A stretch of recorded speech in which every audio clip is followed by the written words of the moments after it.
Program is to empower you to break out of your limiting principles, values, and beliefs to bring you into your desired divine destiny. I'm Minister Vicky, your co-host. Our desire is to help you fulfill your destiny and reach your goals by providing you with tools and techniques to facilitate your spiritual and emotional healing. Now let's join our host, the Restoration Doctor, Dr. D.L. Waters. We thank you for being with us. Welcome. With Blog Talk Radio today. I'm excited about the program for this day. We are looking at a sermon that was done by Neville Goddard. Neville Goddard, those of you who are familiar with this mystic, an individual who was just someone who approached life in a particular kind of way. I'll read a little bit of the bio that I have from him or regarding him, and it mentions that Neville Goddard was among the last century's most articulate and charismatic purveyors of the philosophy generally called New Thought. He wrote 10 books under the solitary pen name Neville, and was a popular speaker on metaphysical themes from the late 1930s until his death in 1972. Possessed of a self-educated and uncommonly sharp intellect, Neville captured the sheer logic of creative mind principles as perhaps no other figure of his era. Neville's way of thought is extolled today by Major League pitcher Barry Zito, and some say it influenced the ideas of Carlos Castaneda, Aldous Huxley, and others. And yet little is known about this teacher who exerted so unusual pull on the American spiritual scene of the mid-century. And so that's a little about Neville Goddard. Individuals who have read him, I've become a very big fan of Neville Goddard myself as I look at the way that he approaches life, how he presents it, and the whole aspect really of arriving at the point where you understand how to bring forth your life. I just like his approach. I like his approach. I believe that he is correct. This particular presentation is entitled Consciousness is the Only Reality. To you, by the virtue of the fact that you are here, we're going to believe again that Spirit has brought you forth into this particular moment and that you are here by divine appointment. You are here by divine appointment. So this particular item, as we look at it, I'm going to basically read it as it is written.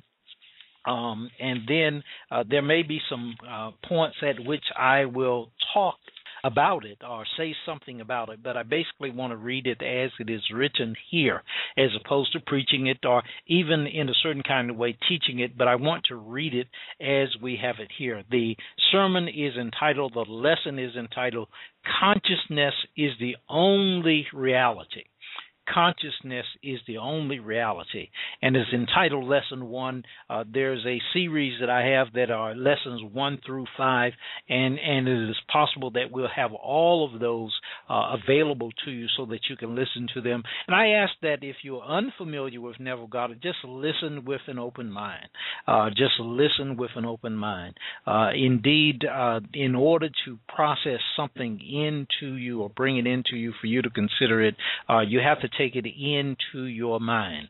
Take it into your conscious thought really is the way to bring it in. But bring it into your mind, either your conscious or your subconscious mind. So many times individuals are actually functioning on a subconscious level. But what we're asking you to do is actually take it in to consider it with an open mind. And this is entitled Consciousness is the Only Reality. And Neville begins, he says, this is going to be a very practical course. Therefore, I hope that everyone in this class has a very clear picture of what he desires. For I am convinced that you can realize your desires by the techniques you will receive here this week in these 5 courses. So let's say that he was doing this and it was a set of courses, classes that he was going to do, seminar-like that he was going to do, and it was going to be done lessons 1 through 5 in a week. So an individual would listen to them day after day for a week. And so he mentions that one of the first items here is to have a clear picture of what you desire, a clear picture. This is so vital that you have a clear picture. We actually have a document that you could actually receive. You would email me at Dennis, DENNIS Dennis Waters, WATERS, the number 4, Dennis.Waters 4 at Comcast.net. We actually have an item that we call Through the Gate that has been designated for this very purpose, so that an individual is actually able to write down what it is that they desire, so that you can be very clear on what it is that you desire. Write that down. And he mentions up front that an individual should be very clear of what he or she desires. That you may receive the full benefit of these instructions, let me state now that the Bible has no reference at all to any person who ever existed or to any event that ever occurred upon the earth. So this is his approach to the Bible. Again, when we consider the Bible in this day and time, it is vital that we understand that in order to just consider the Bible, no matter what part of the Bible, you actually have to take it in and then actually create the individual in your mind that is being talked about. And so what Neville was talking about is really the aspect that in order to apply the Bible, whatever the character is in the Bible that is being talked about, in order for it to benefit you, in order for it to benefit me, we must bring that individual into ourselves and actually see ourselves in that role, in that mindset, with that understanding, whatever it may be. It is the same thing, really, that when you're watching a good movie or whatever, you actually identify with one of the characters, or at least one of the characters in the movie itself.